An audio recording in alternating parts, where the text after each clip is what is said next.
So the theme for this month has been Deck the Halls. And we have been decking the halls of our hearts and our minds with peace, power, grace of God. And in the midst of all of that is yet remaining in our holiday, so much more is remaining on our holiday list. This is like a really busy kind of season for a lot of people. I have found it myself to be a whole lot easier with online shopping and everything. So it's just been, but the grace of God, which we're going to talk about this morning, that givingness, has really uplifted me in the fact that I can give of myself and materially and emotionally to others. So that whole idea of giving, of grace, God's grace, is so, that's what I celebrate. I celebrate it year-round, but especially now with the lights and everything. And today we're going to talk about, very important, decking the halls of our hearts and our minds with what really matters this time of year. And really, as I said, all year long. The peace, the power, the grace of God, of divinity, of infinite mind. That peace, that power, that grace. And today, we talk about so many of these different qualities, but the power and the grace and the peace of God are what we're really focusing on this morning. And if you're like me, sometimes in this time of year, my eyes are bigger than my stomach, and so when I go to any kind of a celebration, I might put more onto my plate than I'm going to eat. But that's what I'm trying to do in today's talk, to cover 3 qualities of the divine that is so huge. And I'm going to give time to peace. We did peace last week with Reverend Michael. That was fabulous. And power, I'm going to give most of it to grace. We're going to talk about grace. So first we have peace. Peace. When you have peace, everything else seems to be added unto it. To come to that place of peace of mind, to feel the peace of God, which is beyond our human peace. It is divine peace. And I wondered what I could say briefly about peace this morning, because it's, as last week, a whole topic. And then I found this exquisitely beautiful poem. It's called A Prayer for Peace. It's not our affirmative prayer that we do here, but it is a way of being spiritually in the world, and it was authored by Il-Chi Lee, a Korean spiritual teacher whose mission it is to bring about peace in the world. And this prayer was offered at the opening ceremony of the Millennium World Peace Summit of religious and spiritual leaders in the General Assembly Hall of the United Nations on August 28th, 2000. But I thought this was really beautiful, and it is something that we can just take into our being, because it is the truth of who we are. We are, as explained this morning, really, this is just 3 traditions. There are many traditions in the world of celebration of a spiritual life, a spiritual life. And so I feel that this poem brings this all together in the unity of our oneness, our oneness. So here it is. I offer this prayer of peace, not to the Christian God, nor the Buddhist God, nor the Islamic God, nor the Jewish God, but to the God of all humanity. For the peace that we wish for is not a Christian peace, nor a Buddhist peace, nor an Islamic peace, nor a Jewish peace, but a human peace. For all of us, I offer this prayer of peace to the God that lives within all of us. that fills us with happiness and joy, to make us whole and to help us understand life. An expression of love for all human beings, for no religion can be better than another religion, for no truth can be truer than any other truth, for no nation can be bigger than the earth itself. Help us go beyond our small limits and realize that we are one, that we are all from the earth, that we are all earth people. Before we are Indians, Koreans, or Americans, God made the earth. We humans have to make it prosper by realizing that we are of the earth and not of any nation, race, or religion. By knowing that we are truly one in our spiritual heritage. Let us now apologize to all humanity for the hurt that religions have caused, so that we can heal the hurt.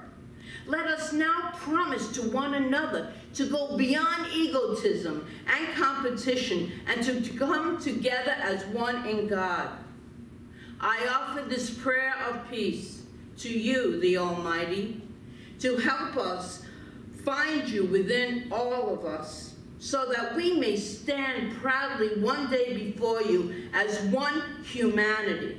I offer this prayer of peace with all my fellow earth people for a lasting peace on earth. I thought that was really beautiful. Oh, good. That was read at the United Nations. I think that that is just profound and astounding and the absolute truth of who we are. That is who we are. Because when we go before the Maker or the Creator, we are all one. We are all these spirits, these souls, these essences, these lights. That's who we are. And the lasting peace on earth can only happen as the peace within each of us. It must begin within us. It must begin as us. And then we spread the peace to those that we come in contact with. We truly must be the peace.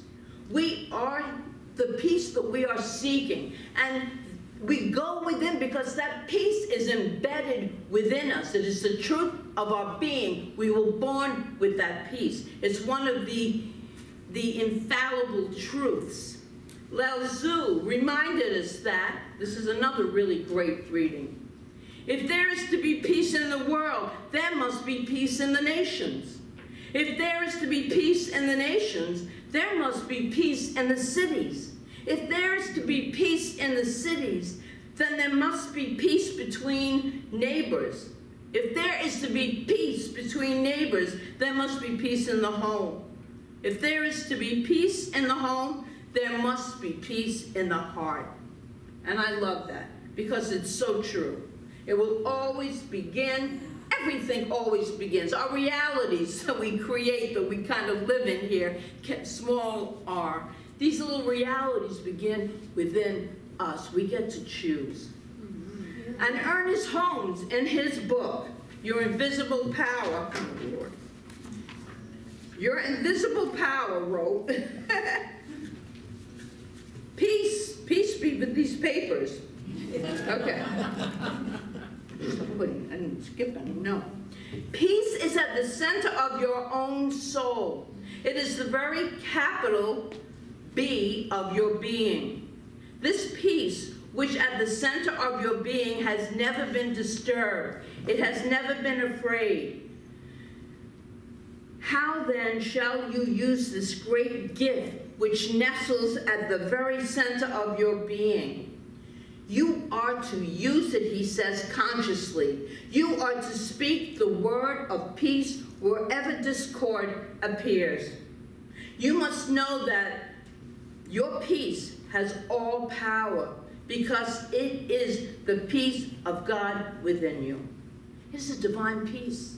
We can't disturb it. We can't alter it in any way. It is the essence of this energy that we call God. It is the truth of our being. What might it look like for you as you enter into this time before we move into the new year? This time now, we only have, what do we have? A week, 2 weeks before a whole brand new year. A whole beautiful brand new year to create it. So what are you choosing in the next 2 weeks to bring into your new year? If you spoke what happened if you spoke the word of peace where there is discord? What would happen? That'd be so beautiful. We don't have to feed into all discord. What if you were the person this holiday season? What if you were that person, the person of peace? When you go to all these different gatherings or by yourself, whatever it is, but you were at peace. What would that feel like? What would that look like to you? We would absolutely be the peace. And this peace has all the power because it is the peace of the divine within you. And that leads us into the power. Power. There is a power for good in this universe, and we can use it. That's very famous. Ernest Holmes would start all of his radio shows in the 40s with those words. So they were pretty well known in the science of mind community. So I've tweaked it just a little bit to say this. There is a power for good within us, and it is ready to express as us. Right. We have a divinity within us that most of us aren't even aware of, ready to be recognized so that it can be used in this world to create experiences of good, of peace, of harmony in our lives. But we must allow it out. We must allow it out.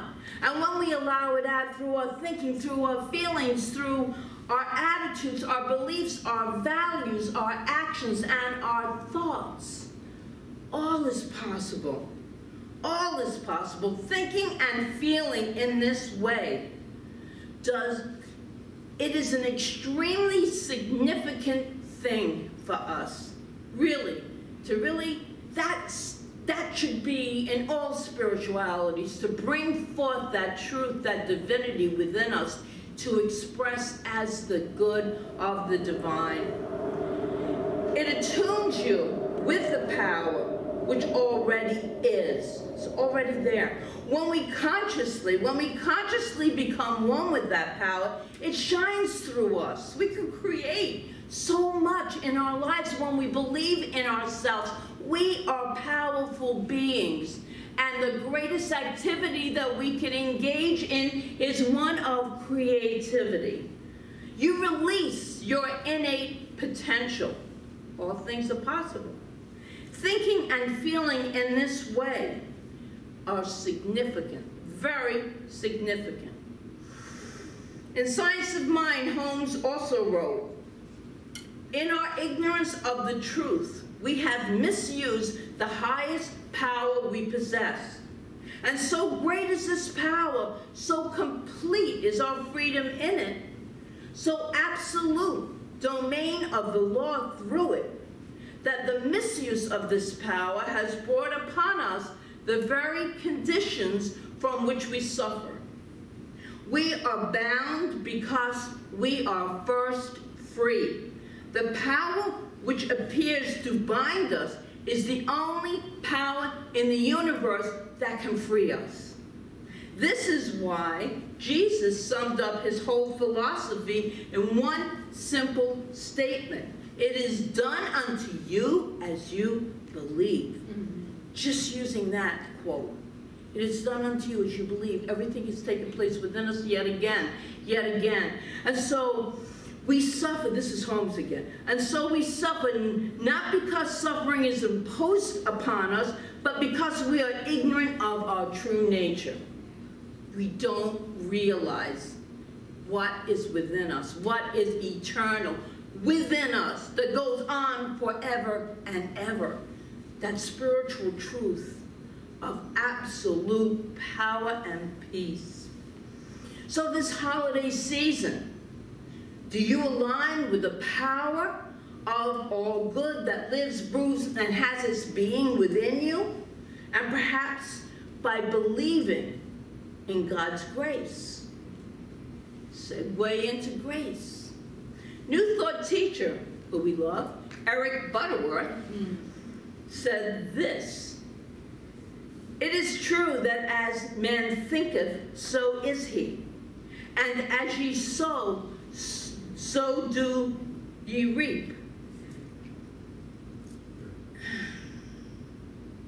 Yet God's desire in you to express perfectly through you and as you is so great that you can never completely reap the harvest of error, and you always reap more than you sow of good. This, quite simply, is grace." This is grace. There is so much good in this. We believe in this unified field, this energy of oneness, of absolute oneness, and it is in harmony with itself, so therefore it must be of peace. It must be. And Holmes also wrote in the back of his book, grace is the givingness, that's what it is. It's the givingness of spirit to its creation. Grace is, but we need to recognize it. It is not something God imposed upon us, but is the logical result of the correct acceptance of life and a connection, a correct relationship to the Spirit. So as we connect more and more through our meditation, through our prayer, through our affirmations, through these teachings, we know that there is something so much greater within us that is waiting for us to recognize it so it can express. God's grace is like a vast ocean. It's really, truly endless. Even though oceans do seem that they do end, this divine grace is endless, always giving of itself. We can come to it with a little bucket, with a big bucket, or we can hook up a hose to it and have an ongoing experience of its flow. It's up to us.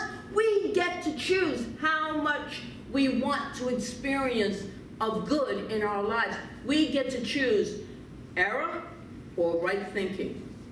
Right thinking is the truth of our being. That's what that means. And in God's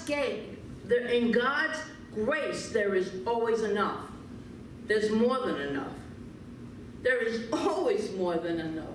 Sometimes it doesn't look like that. And if you are here today, you have everything that you need right here in this moment. Right here in this moment, which is the only moment that exists, you have all that you need. God's grace is always giving to you. Amazing. It is amazing what shows up in our lives when we notice what we have rather than what we don't have. Our challenges all stem from us thinking we do not have enough. We do not have enough money. We do not have enough love. We do not have enough time. We do not have enough attention. This is this do not have mentality.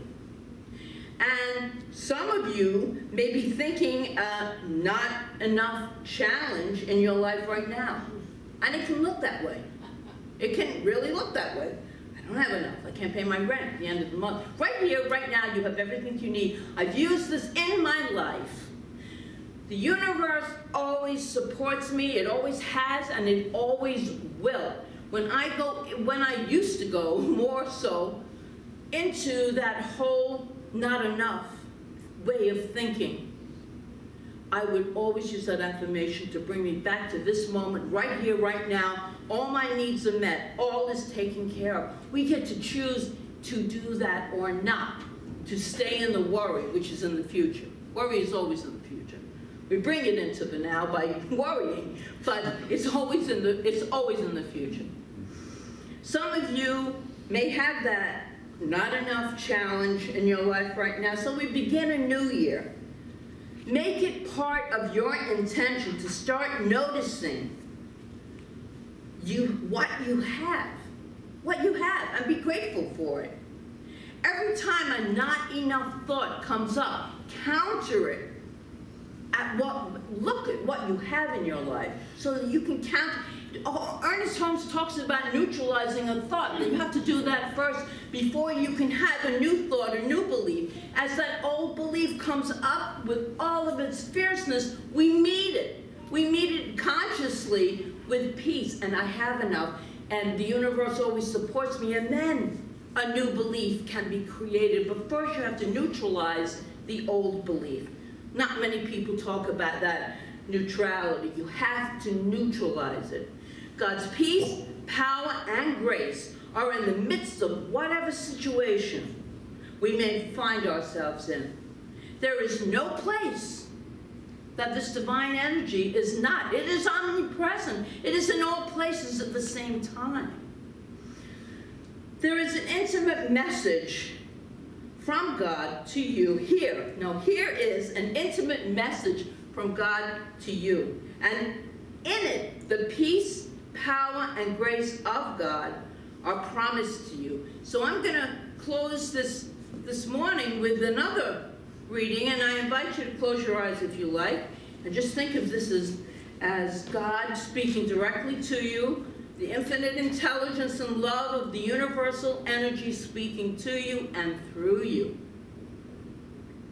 So take a deep breath with me. You've covered with a lot of gone on this morning. Just take a breath. Breathe it all in because it's all good. You may not know me, but I know everything about you. Oh, and by the way, before you go into that, this whole entire thing is taken from different passages in the Bible.